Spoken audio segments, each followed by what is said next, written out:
Hello everyone, my name is Ömer Duran.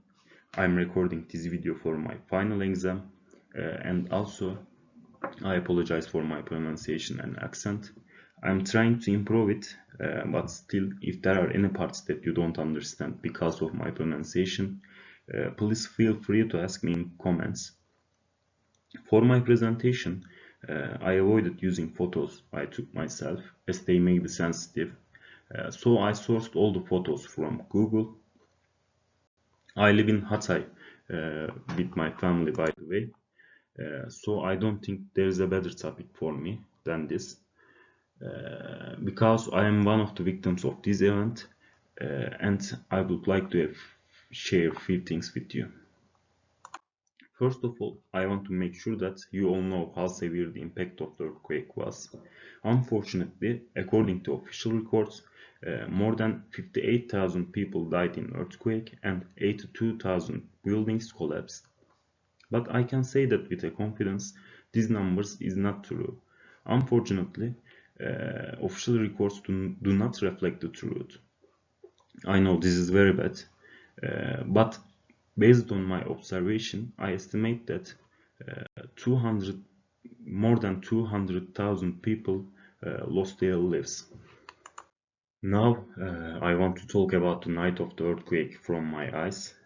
On the night of the earthquake, I was sleeping as usual at 4:17 a.m. I felt a slight tremor and heard a loud explosion. In the beginning, I didn't pay attention and went back to the sleep. Later, the shaking increased and I saw that my parents in the next room waking up.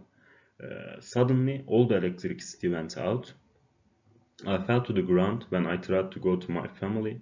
I couldn't get up despite hearing my mother's screams because of the shaking. I saw that my brother hit the wall and fall to the ground while he trying to come to me. I managed to get up with his help. We all gathered in one room, holding into each other, waiting for the earthquake to pass. As we saw the walls cracking, we started to become scared normally and thought that the building would collapse. Meanwhile, we continued to hear screams from outside and the sound of buildings collapsing. Since the electricity was out, we tried to go downstairs, but we kept falling and had to spend a long time on the stairs, which was very dangerous, by the way. During an earthquake, you should stay away from stairs and corridors. And then, when I went outside and saw the surroundings, I realized that we were the victims of the great disasters. I had always watched on the news. It was like doomsday all around. Unfortunately, many people lost their loved home, families. The sole responsibility for so much that was not just the earthquake, the amnesty on construction violation in 2018, recklessness, lack of organization, and of course constructors increased the magnitude of the earthquake.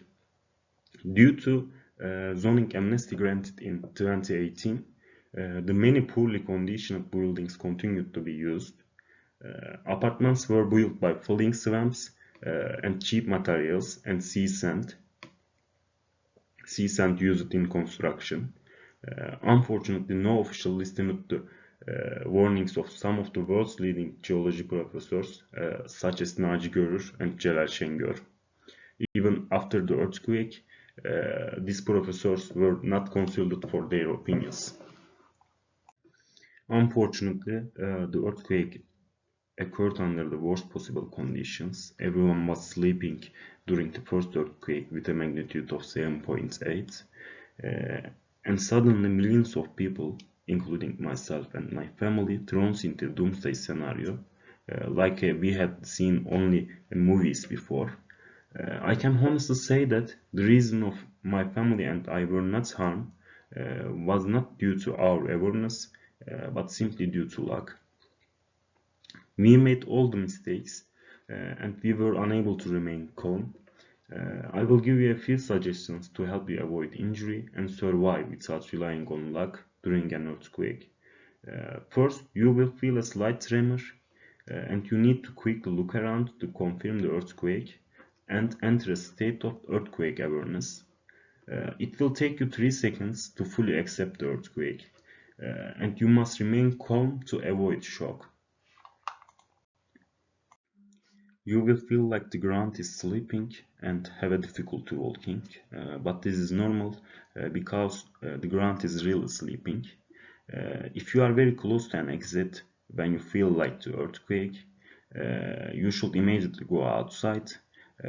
However, trying to get outside when you live in an apartment can be very dangerous. You should grab your phone and lie down in the most logical place. Especially the best place is next to a fixed object. Do not go under the table if there is no chair support. Going under the table is the most dangerous place to be. During an earthquake, all you need is a survival triangle like a picture, and an earthquake bag in case of a collapse. The most important thing is live in a house that follows earthquake procedures. After hearing what I have said, please realize that the earthquake is a reality and be aware. Please determine what you should do in the earthquake situation, prepare an earthquake bag, and be careful to secure your belongings to the wall. Unfortunately, earthquakes are a fact of life and one of the greatest natural disasters. We should not fight nature, we should learn to live with it. There is much more to say on this topic, but I don't want to bore you anymore. I hope that no one ever has to experience such a disaster again. For your comments and questions, you can reach me from my email. Thank you for listening.